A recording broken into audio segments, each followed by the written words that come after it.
Attorney General, have you ever been registered as an agent of a foreign principal under the Foreign Agents Registration Act? I assume you're talking about when I represented the country of Qatar for a very short time. The answer is yes. No, hold on. excuse me. No, for anti-human trafficking for the World Cup. Anti-human trafficking yes or for the no? World Cup. Attorney you can't General, put words in my mouth. No. You want to talk about incompetence? You're the one that Excuse said Joe Biden on PBS was competent. You had to retract those words. Mr. So don't Chairman, talk to me. Don't insult me publicly. This is so discourteous. This is so outside the committee's guidelines. This exchange was never really about one question or one answer. It was about credibility. From the very first seconds, Madeleine Dean framed the moment around moral contradiction, not legal technicalities. She wasn't asking Pam Bondi to explain policy. She was asking her to reconcile words with actions. Thank you, Chairman. Thank you, Ranking Member. Thank you, Ranking Member.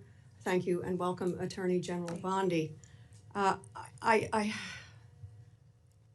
just wonder, sincerely wonder, do you hear how hollow your last words sound in light of the pardon of all of the January 6th people, day one of this administration?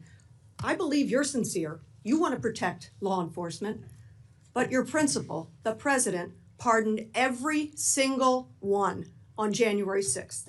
It rings hollow when you say these words, that if you spit on a police officer, we're going to go after you.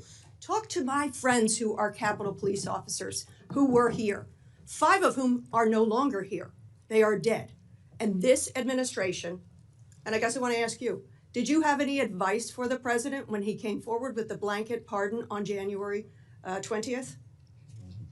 What advice did you offer the president?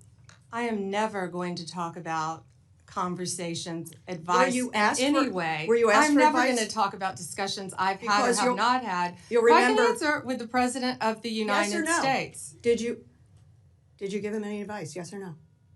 I am not going to discuss any conversations That's that a no. I have had with it. And you just put your words in own my word, mouth. I am but- not going to No, discuss. I'm going to reveal your own words. I am Just a not moment. going to Please stop. discuss Please stop. This conversations is my that I've time. had with the President of the United States. Attorney You asked General, me a question. I would like to reclaim and the you last asked 20 me to seconds. answer. I have asked to reclaim my time. Please put 20 seconds back on the clock. You have an extra 30.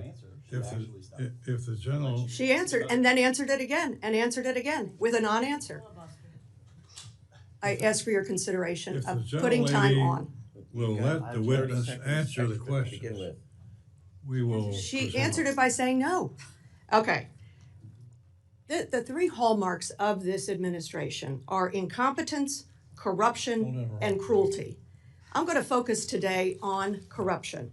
And in my mind, there are 2 types of corruption: personal, and then the other I'm going to call public, governmental. Attorney General, have you ever been registered as an agent of a foreign principal under the Foreign Agents Registration Act? I assume you're talking about when I represented the country of Qatar for a very short time. The answer is yes. No, hold excuse on. me. No. For anti-human trafficking for the World Cup. Anti-human trafficking or for the no? World Cup. Attorney you can't General, put words in my mouth. No. You want to talk about incompetence? You're the one that Excuse said Joe Biden on PBS was competent. You had to retract those words. Mr. So don't Chairman, talk to me. Don't insult me publicly. This is so discourteous. This is so outside the committee's guidelines. Taking a personal shot at me while swiping at Biden? Very strange and very unprofessional of you. The answer is yes or no, and the answer is yes. You were registered as a lobbyist for Qatar. Is that correct? Yes. Never mind. Don't answer. Did you disclose that when you went before for the Senate for confirmation? Yes or no? No, it was not in your documents. The answer is no. President Trump. This was discussed at my confirmation hearings in detail. It was discussed, but you failed to bring up the conflict that you had. President Trump recently announced he'd accept that $400 million Qatar airplane because it was just prettier than the one he was flying around in. Is it true that you gave advice that this was legally permissible? Yes or no? I will not discuss any advice that my Office of Legal Counsel gives to the President of the United States on any matter. when you spoke before the Senate, you said you would ask for ethical advice. Did you recuse yourself from that issue? And talking about unprofessional, you say the president wanted a jet because it's pretty? Excuse Come me. on, this is a Senate, this is He a said it congressional himself. hearing. He said it himself. When an administration claims it stands with law enforcement while simultaneously issuing blanket pardons to January 6 defendants, including those who assaulted police officers, the message to officers on the ground becomes muddled. If you want more breakdowns that cut through the noise and explain what really matters, make sure you subscribe. Dean's approach was strategic and emotional at the same time.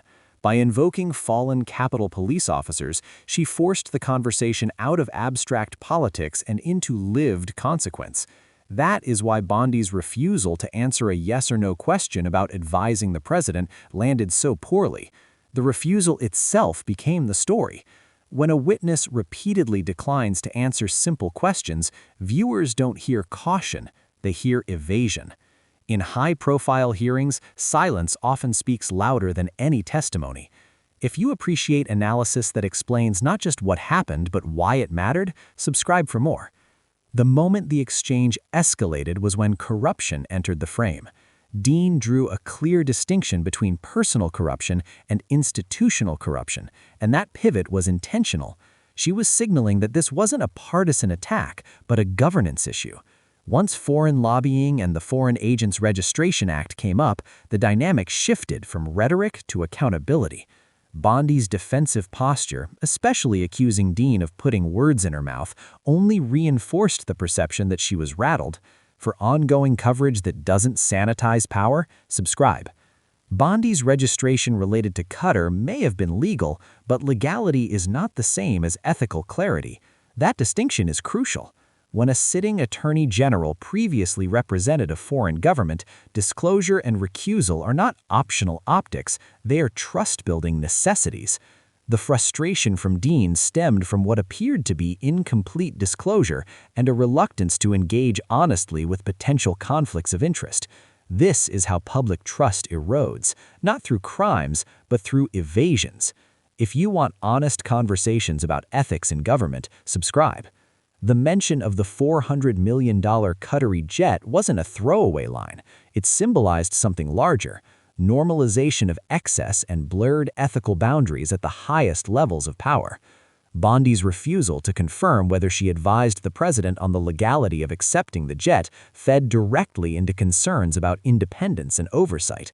When oversight officials shield themselves behind procedural language, it raises questions about who they are really serving. For deep dives into moments like this that shape democracy, subscribe. What made this exchange particularly striking was Bondi's choice to go on the offensive personally. Calling the line of questioning unprofessional while taking a swipe at Dean crossed a line in a setting meant for sober oversight. Hearings are not cable news panels. When personal attacks replace answers, it signals weakness, not strength. That moment undercut Bondi's authority and shifted sympathy toward the questioner. If you value analysis that calls this out plainly, subscribe. In the end, this was not a viral moment because of shouting or theatrics. It resonated because it exposed a gap between rhetoric and responsibility. Madeleine Dean didn't get the answers she asked for, but she achieved something arguably more important. She showed viewers exactly how power avoids accountability. That transparency is why moments like this matter and why they deserve careful attention beyond headlines.